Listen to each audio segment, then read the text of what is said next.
we're happy that you joined us for just our Bible study. Together we're going to be going through the book of Philippians and just seeing what it says and just enjoying our day-to-day life and crack. So I'm Gareth. I'm a teacher, I suppose, and I study in the Bible. I'm Simon. I work for CEF, which stands for Child Evangelism Fellowship. Currently based here in Ireland, in the Northwest. Enjoying life, enjoying friends. Introducing one of them. Yeah, well, I'm David. I'm a joiner, building contractor, so what I really want to get out of this Bible study is to learn a lot from Gareth and Simon, and maybe as I delve deeper into the Word, learn a lot myself. I raise my hand to the shame that I am not the most educated on the Bible, and but it's something I want to get better at, and I think this would be a great way, and having a bit of fun. It'll be very informative for me and hopefully you, and these guys will get some out of it, but I think it'll be good if you just enjoy sitting in and listening to what we'll be going through, and hopefully you will get as much out of it as we will. So, on that point, if you want to go, grab your word and potentially a cup of coffee as well, which we're all fueled with already. And really, we picked Philippians because we thought, not that it'd be easy, but it's a short book. It's got some clear points, and it nicely refers back into where you meet the Church of Philippi and Acts. So we'll probably just kick off on about Acts 16, just to see the background of it.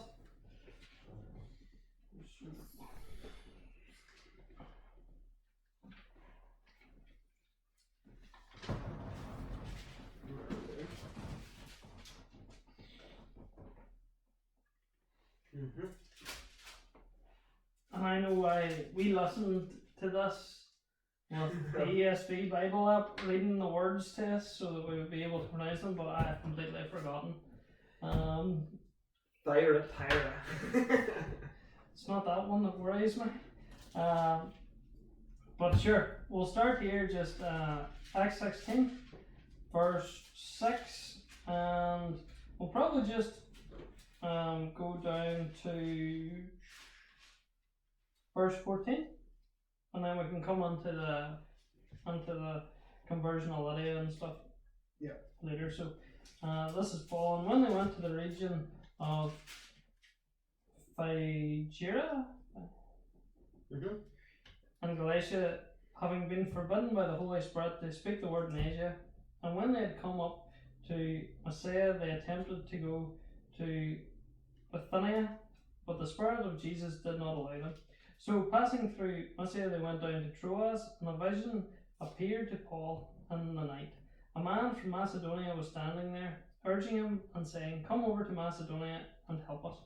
And when Paul had seen the vision, immediately he sought to go into Macedonia, concluding that God had called us to preach the gospel to them. And setting sail from Troas, they made a direct voyage to Samothrace, and following day to Neapolis, and from there to Philippi, which is the leading city of the district of Macedonia and a Roman colony. We remained in the city some days, and on the Sabbath day we went outside the gate to the riverside, where we supposed we would find a place of prayer, and sat down and spoke to the women that had come together there. Amen. So we've been having a look just over the week and trying to think, obviously, why would Paul single out Philippi as a place to go? And you were having a look, Simon, and seeing why was Philippi significant? Yeah, it was significant. In a locational basis, it was significant because it was kind of the gateway between Europe and Asia, I believe. So, and it was it was a province of the Roman Empire. Well, it was a colony really. And so it was obviously important for them, for trade. I think it was a wee bit in from the coast. Just checking on my Bible there, I think it was about 12 or 13 miles from the coast. So it became quite an important trade city because of that trade between east and west, essentially. So, yeah. What about it had a strange mix of people. It was talking about a Roman colony, but not the vast majority of the population weren't Roman. Yeah, they were Roman citizens, but they weren't. Well, that was the interesting thing, and I think it was just on the notes on my study Bible here. So I think the breakdown of it was they were Greek. So they were Greek. The language I think that was by law, which was spoken like the common tongue. Yes, the common tongue was Latin, I believe. But a lot of the local people spoke Greek. I think I'm getting that right. I can double check that. So you had quite a mix, because then you also had the fact that yes, a lot of them were Greeks, but a lot of them classed themselves as Roman citizens as well. And then that goes back again to the fact that there was a path to citizenship almost in Philippi for, I think you'd described it, Gareth, was to do with retired Roman soldiers. And so essentially they weren't a significant population, but they were still they were significant in the sense that they were well respected and stuff. But that's so you've quite an interesting sort of Greek, but they like to call themselves Romans, and they spoke a couple of different languages. So it was quite we call it today probably quite a melting pot. It was definitely a multicultural setting for sure. Well, I suppose even on the likes of, if you look at it even in the sense of like Ireland and Northern Ireland, Northern Ireland is part of Ireland in the sense it's part of the island the same way that Philippi was part of Greece, and Northern Ireland is classed as basically a British province, so the people under British the same way, and Philippi, that area was classed as being basically a little Rome. So they're Roman by everything in that regard because of where they were born, in the same way that because we were born in Northern Ireland we're British, even though we were born in the island of Ireland. Yeah, that's a good comparison. So it kind of brings in that whole idea of they almost had dual citizenship in many ways. So that was from one thing, and like those retired veteran soldiers would have been like the ruling class. Yeah, the elites. The elites. I think it says that the people there, the Greeks themselves, or the inhabitants, they are very poor. They're on the bread line or even just below, and they had very little because the Romans colonized it and took it over. They parceled out the land and these grants of land to these retired soldiers. So the authorities pushed out the locals and took it over. So really, the likes of even Paul and Silas coming to this place had a very strategic value, the same way it was strategic for Rome, it was strategic for the gospel as well. Yeah. Because they were coming from basically the east, from Israel, that area, and then moving their way across bringing the gospel. Well, I think it was Philippi was the first European, it was kind of the first steps that Paul took in European soil, wasn't it? Just to clarify there, so just when I got it there, the official language was Latin, but the daily tongue was Greek. Yes. So I think I got it right, but just sort of confirm that. So yeah, and you and I, Gareth, were talking earlier. Again, I think what's cool is we're all just looking at this at the same time. That Paul, you read it there actually in Acts 16. Paul had been forbidden to go to Asia, and we're obviously going to look at Lydia in a wee bit. But one of the first converts in this European city was originally from Asia, because Lydia was from a province in Asia, which is just Thyatira. Yes, Thyatira. Thyatira. We're going to be tongue twisters at the end of this. But yes, it was very strategic. I mean, and we'll obviously look at it. Probably not all tonight, but there were some significant conversions, obviously, in Philippi too, which Acts 16 covers. So, and as the gospel's going forward, predominantly it would have been towards the Jews up until now. Obviously, Paul was called to go outside the Jewish people to the Gentiles. And Peter was the apostle to the Jews, but now they're really getting out of Jewish lands, out of kind of the Jerusalem, Judea, Samaria, and on lands. This is probably getting to the end of the earth part. Yeah. So we're going there. He's already been on his. This is within the second journey, because him and Barnabas had already been there first.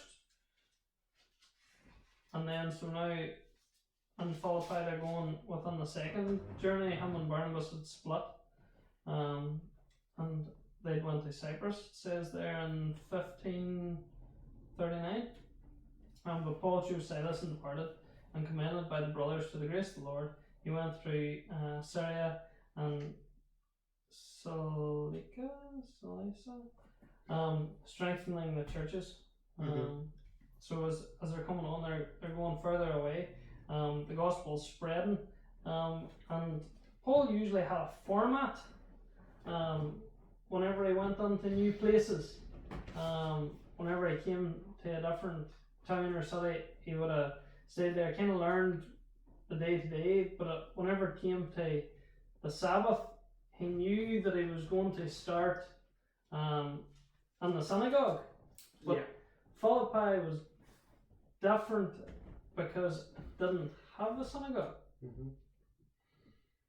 Yes, that was again to do with, you were both talking there about, it was a colony of the Romans, and obviously there was the percentage of the population that was retired. There essentially wasn't a big enough Jewish, percentage of the people, Jewish community within Philippi, and therefore they basically didn't have enough Jewish leaders in order to open and sustain a synagogue. Which is why you said that's why we would assume that when he started to go to evangelize, he didn't go to synagogue because there was no synagogue to go to. There wasn't. So traditionally it would have been about 10 Jewish men, wasn't that right, Dave? Yeah, that was about right. Yeah. But Simon and me were chatting about it when you were away hanging doors. I know. When we were all getting ready, but and we were like, it wasn't just that, because they reckoned that Philippi was about 10,000 people, so it was a big-ish place, a big-ish town, particularly at the day. And it wasn't that Paul seemed to wander around. He's like, where is it there? And on the Sabbath day we went outside the gate to the riverside where we supposed there was a place of prayer. Like they had a fair idea. And you were highlighting, Simon, that it seemed to be a carryover from the time, exile time? Yeah, so Ezekiel, you could go there really quick. 11:16? Yeah, I think it was 11:16. I can just look that up again, although I've lost my place there now. I've lost my place, as usual. Let's see. Yeah, so Ezekiel 11:16. So if I actually just go there really quick. 11:16. I always forget the reference. There we go there. So 11:16 says, therefore say, thus says the Lord God, although I have cast them far off from among the heathen, and although I have scattered them among the countries, yet will I bring them a little sanctuary in the countries where they shall come. So obviously Ezekiel, they're in exile at this point, and so that's what they did was they they gathered near the thing. So if you go back further in Ezekiel, just for one quick thing, I think it's Ezekiel 3, verse 15. Yes. And this is Ezekiel speaking, and he says, "Then I came to them of the captivity of Tel Aviv, that dwelt by the river of Chebar, and I sat where they sat, remained there astonished amongst them 7 days." So I don't know what it is. I don't know if there was a specific reason for why they set up camp, because obviously they're in exile, they don't have a synagogue, they don't have the temple, and so they obviously went, this is a place that they chose, right, we'll meet down by the river. I don't know if there's any really significant reason for why they did that, or what, if they just chose it. So, but to get back to what we're talking about in Acts 16, it's possible that they're reading the Torah, the Old Testament, and we don't have anywhere to worship per se, an official building, so we'll do what they did in the old days and we'll just go down by the river. And maybe that was a custom, maybe it was like symbolic or something, I don't know. And so obviously Paul's thinking, well, that's probably a good place to start looking for them. And even there, I just noticed it, because whenever I go to a page in the Bible, I always nearly glance my eye down just to see what's there. Ezekiel 11:19 kind of highlights just what God's going to do for the people in the years to come. And I will give them one heart and a new spirit, and I will put within them. I will remove the heart of stone from their flesh and give them a heart of flesh, that they may walk in my statutes and keep my rules and obey them. And they shall be my people, and I will be their God. You know what? That's again, in the Old Testament, God wanted the Jews to love Him not out of a ritual, but out of just a devotion. And the same with us as Christians. God wants us to love Him and obey Him with all our heart, mind, soul, and strength. And He gives us the Holy Spirit to do that. Whereas even in our best, we can't do it.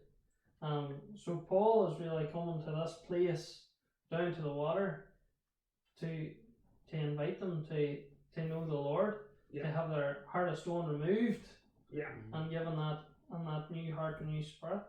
But to even as we move forward, we see the different things that happen within Philippi. Obviously, as you pointed out, he's down there, place of prayer. They spoke to the woman and they came together. Paul wasn't averse to sharing and teaching women at all. Especially if they didn't if he didn't know them personally. I suppose it's important they make that distinction. Obviously you would have a woman within your family, and of course that was probably fine, but I think knowing in Jewish culture that you didn't openly have conversations in public with women, like Jewish men would not have had, conversations publicly with women that they didn't know, like strangers. It just wasn't seen as the right thing to do. But obviously he's there. Even going back again, like it's interesting, or not back again, just thinking around, whether these women, whether some of them were Christians or not at this point, likely not.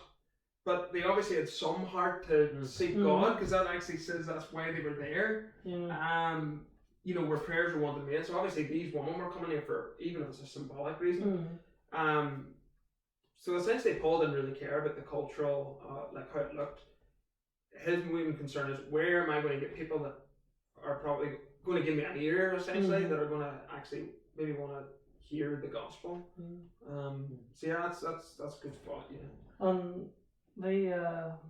It's like they had an interest. It says there, talks about Lydia in verse 14, who was a worshipper of God. We're assuming she knows him as Yahweh, the God of Israel.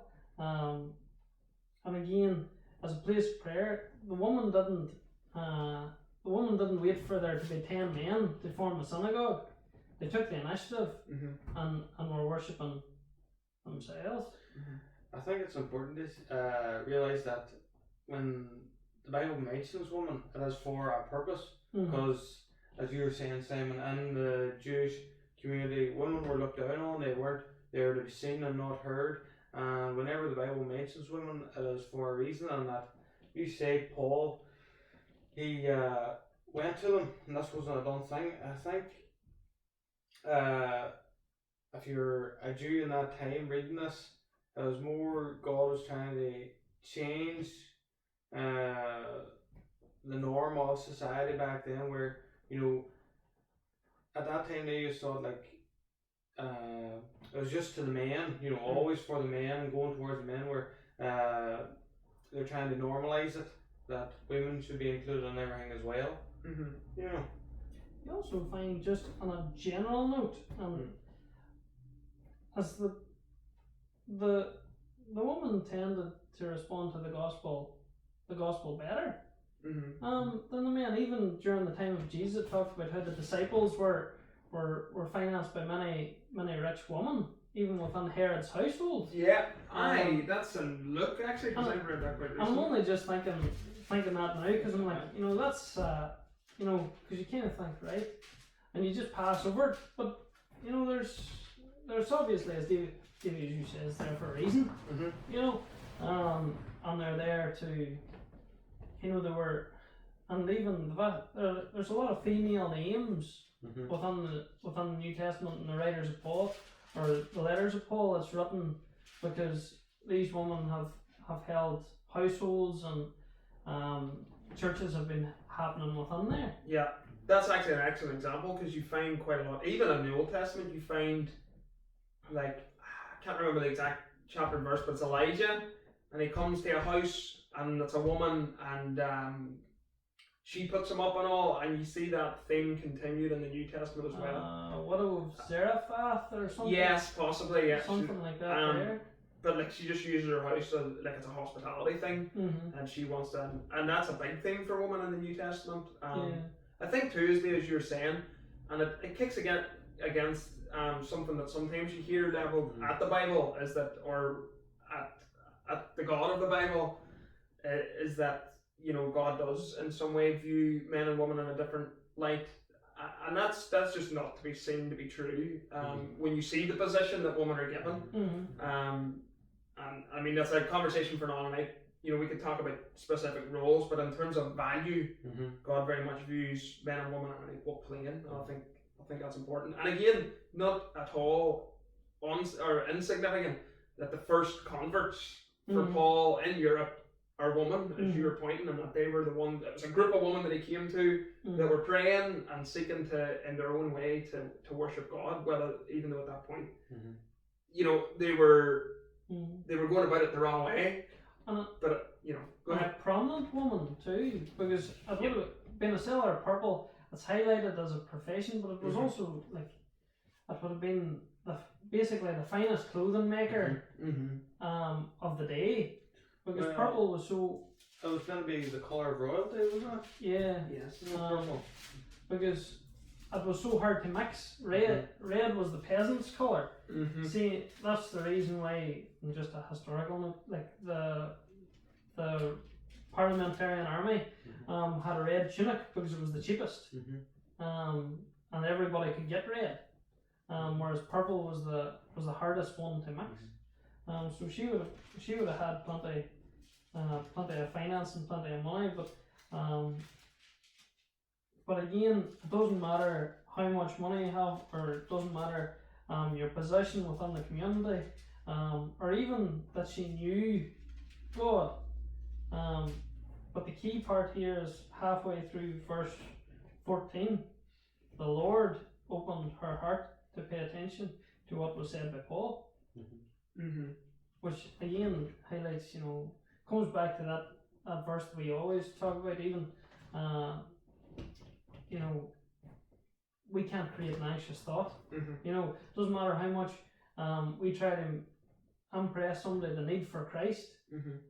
That's God that opens their eyes, or in this case, opened her heart to pay attention. And sometimes the biggest work that we can do for the people who we love, who we want to see to be a Christian, is just to pray that God moves their heart. So again, after she was converted, she was baptized, her household as well, we would assume that they followed suit, believing in the Lord and becoming baptized, saying, "I have judged." And she, "Have you judged me to be faithful, as you say? Come to my house and stay." And she prevailed upon us, hospitality again. Yeah. And this really is, as we follow through, we go down through 16, Paul and Silas in prison, and then the Philippian jailer, as we go through, as well as, this church, and we're only taking a quick look at this. Really, and you can read through this yourselves as we come to the letter, of the Philippians. It's a church founded on, first of all, a simple preaching of the gospel, backed up by the miraculous signs that happened afterwards, which you find nearly through Acts. You had the gospel preached, and then the miracles authenticated it. Yeah.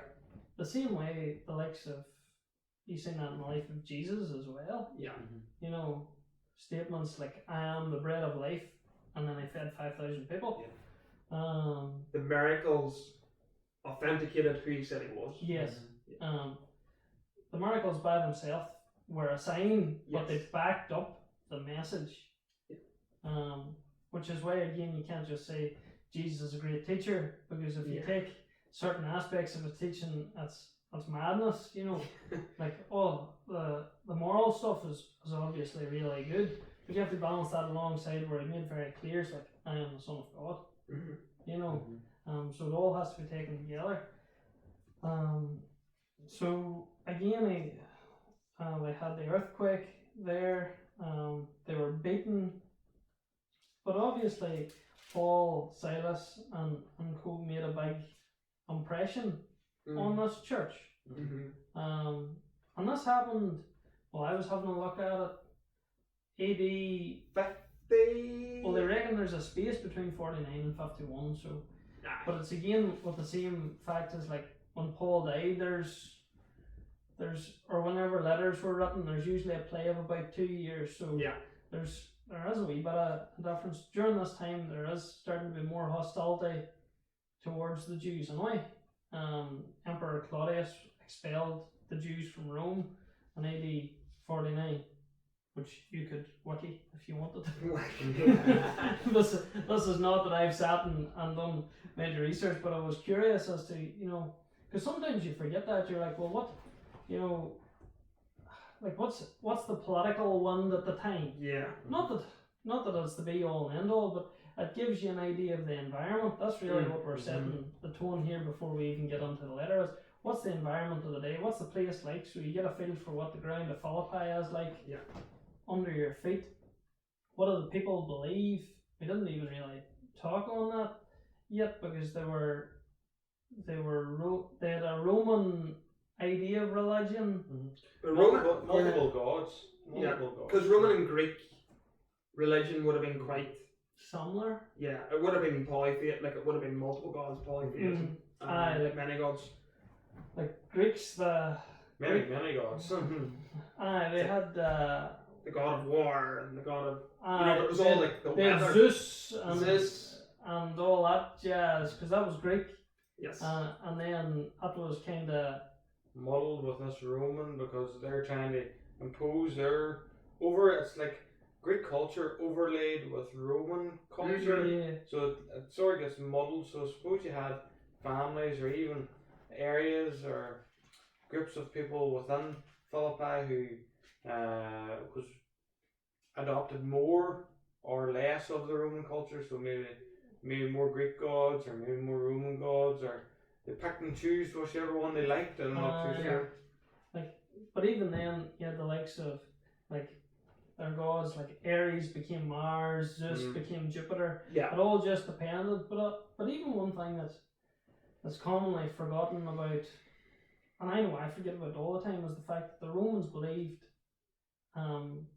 that their emperor was God, and it was pushed forward. Now there's no real evidence to say it was wholesale in Philippi, but it was commonly believed, even back to the time of when we were in Rome, and on a tour, it was even something that the guide said whenever we seen a picture of Augustus, because Augustus was the emperor when Jesus was born, and the time and the idea whenever he was made emperor was there was such a hype of like he is going to be the one to lead us into this new world with new understanding and new ideas. He's going to save the empire.